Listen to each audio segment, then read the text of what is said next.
Good morning. It's Thursday. It's another sober sunrise. It's July 10th, and it's 6:36 a.m. here in Colorado. Hope you're doing well.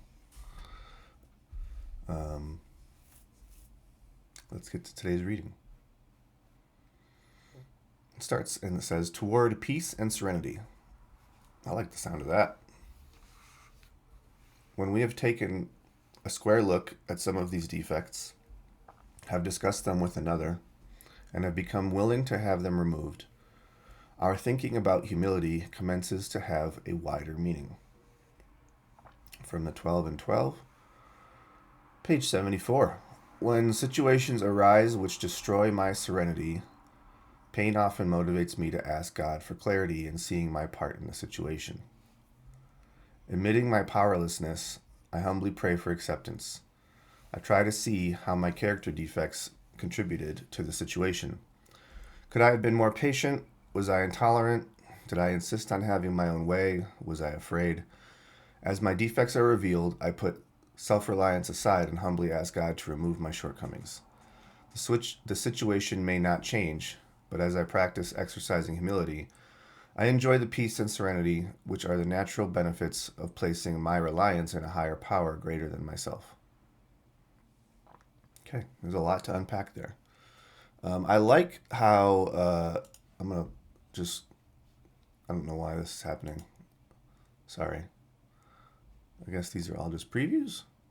Anyway, totally distracting. I like how this is building on its understanding of a seventh step.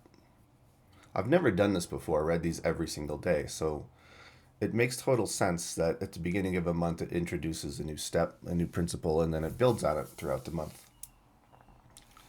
I read them occasionally every now and then, but I've never done this where I just go one by one all the way through them. All right, so when we have taken a square look at some of these defects, remember step 4, step 5, we have discussed them with another, we have become willing to have them removed, step 6. Our thinking about humility commences to have a wider meaning. Yeah. Once you understand the ways that your character defects, how about this? I'll reframe it. Once I understood what the ways that my character defects were impacting other people and myself, and understood my role in the situations in my life that didn't turn out the way that I would want them to turn out,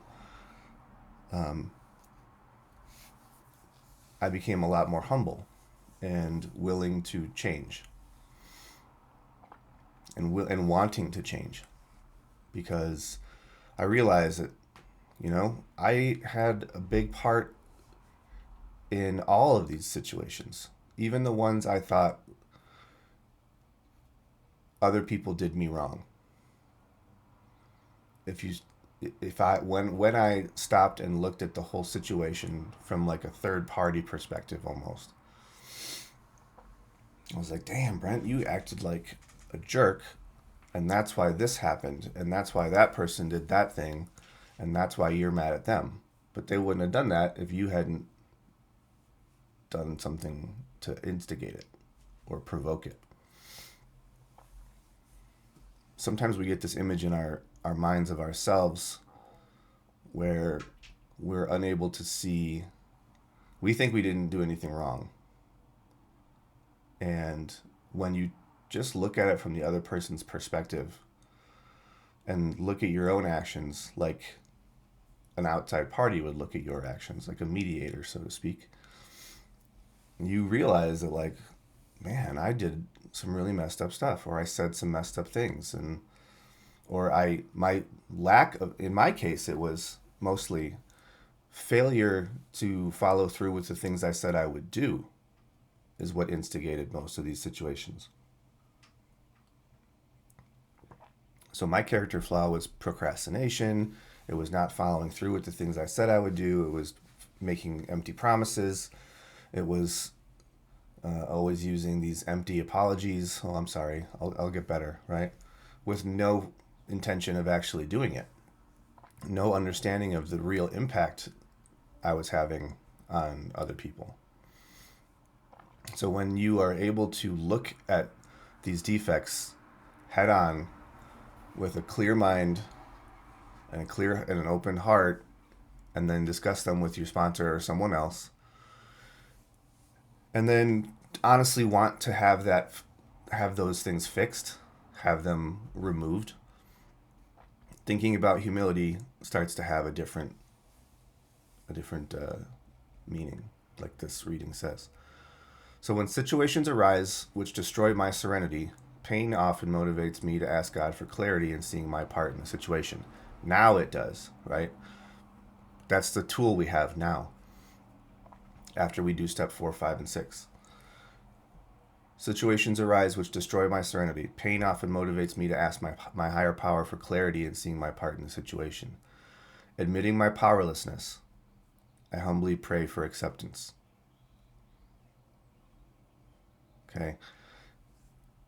I don't necessarily think that I'm powerless over anything except for, well, I'd have to do a lot of thinking on this, but this sentence jumped out at me. Admitting my powerlessness, I humbly pray for acceptance. I'm powerless over alcohol. Okay, that I know. I don't necessarily think that there's a lot more that I'm powerless, that I have no power over, right? I have the power to be able to change my thinking. It just takes practice. I have the power to be able to identify my shortcomings. It just takes practice. All these things just take practice, okay?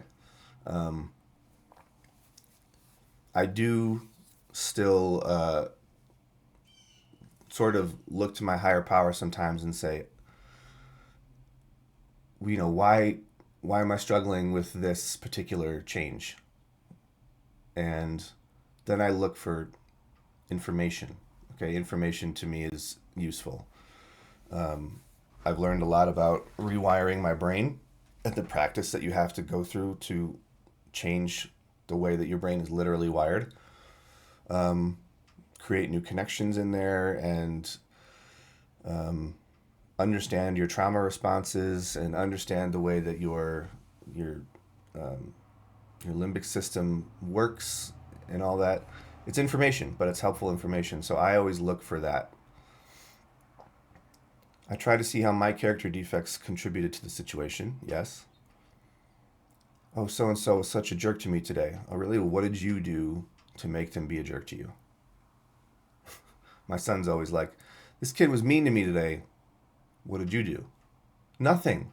And then we talk about it. And he's like, oh, yeah, that's right. I did that thing. Right? So I do that with myself all the time. I try to see how my character defects contributed to the situation. Could I have been more patient? Was I intolerant? Did I insist on having my own way? Was I afraid? That knock on the door from our old friend Fear. Are we going to answer the door, or are we going to pretend we're not home? As my defects are revealed, I put self-reliance aside and humbly asked my higher power to remove my shortcomings. That's step 6. Step 4 and step 5, my defects are revealed. I talk about them with another. Step 6, I humbly ask my higher power to remove my shortcomings. The situation may not change, but as I practice exercising humility, I enjoy the peace and serenity which are the natural benefit of placing my reliance in a power greater than myself. So it's practice, exercising humility. What is humility? Like I mentioned this yesterday. It was in yesterday's video. Humility is not thinking less of yourself. It's thinking of yourself less. You focused on yourself less and on others more. That's a great way to be humble. It benefits you, it benefits other people, as long as you're focusing on them in a good way. Practicing humility. I enjoy the peace and serenity, sounds pretty good, which are the natural benefits of placing my reliance in a power greater than myself. They're the natural benefits. If you do these things, these are the benefits that you will experience: peace and serenity. It doesn't all happen at once. Like I've mentioned multiple times, it took me about 2 years of sobriety and working on these things to start to see real significant impacts. Like I remember seeing some impacts early on in my own mood, in my own happiness, and making new friends and having meaningful relationships with people, not superficial relationships with people. Those things can happen quickly, but true peace and serenity takes a little bit longer. It takes practice. You have to keep at it every day. I'm in recovery every day. I'm not in recovery Tuesdays, Thursdays, and every other Saturday. I'm in recovery every single day. I have to do these things every day. It's the way it is.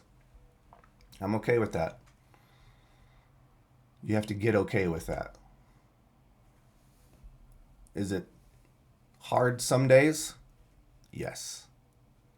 Some days it is a little bit more of a challenge to get out of myself and be of service, or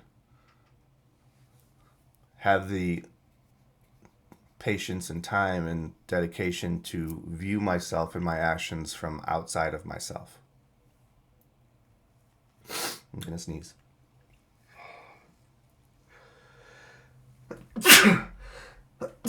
Excuse me.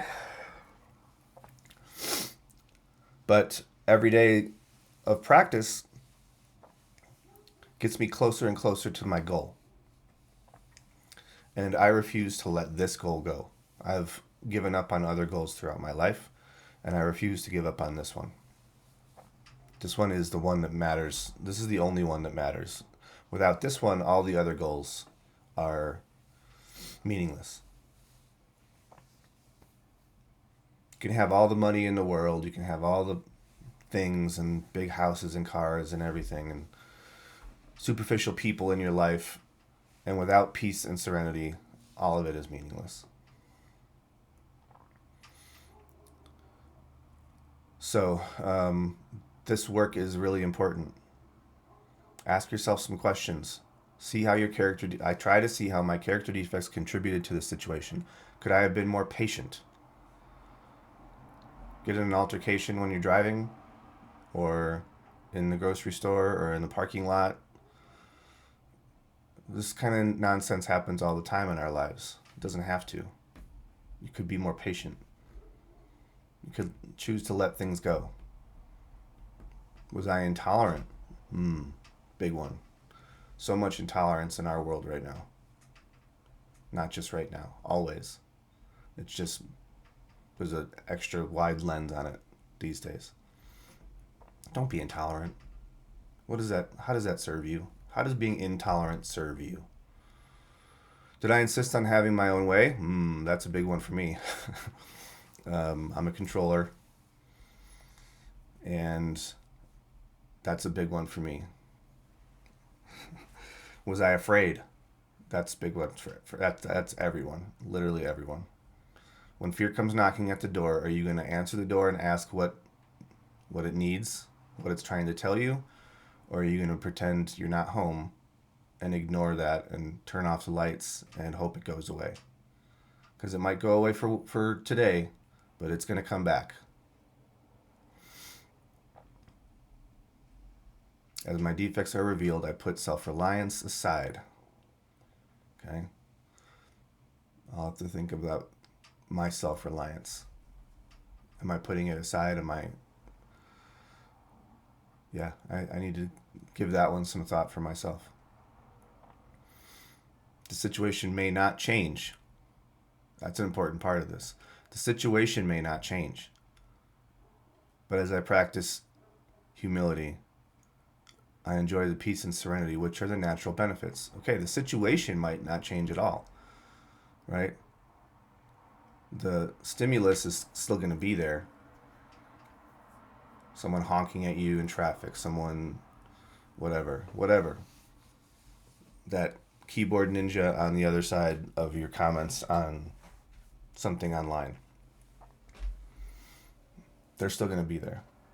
You get to choose how you react to it. No one's forcing you to make a comment that says something intolerant or mean or whatever. No one's forcing you to do that. Just let it go. Move on. You'll forget about that in a couple minutes, right? I do this sometimes too. I'll be sitting there reading something and I'll be like, oh, that gets under my skin and I really want to start replying right away. And I don't. And a couple minutes later, I have completely forgotten about it and moved on with my life. It's much more peaceful that way. Practice humility. Don't think less of yourself. Think of yourself less. That's all I got.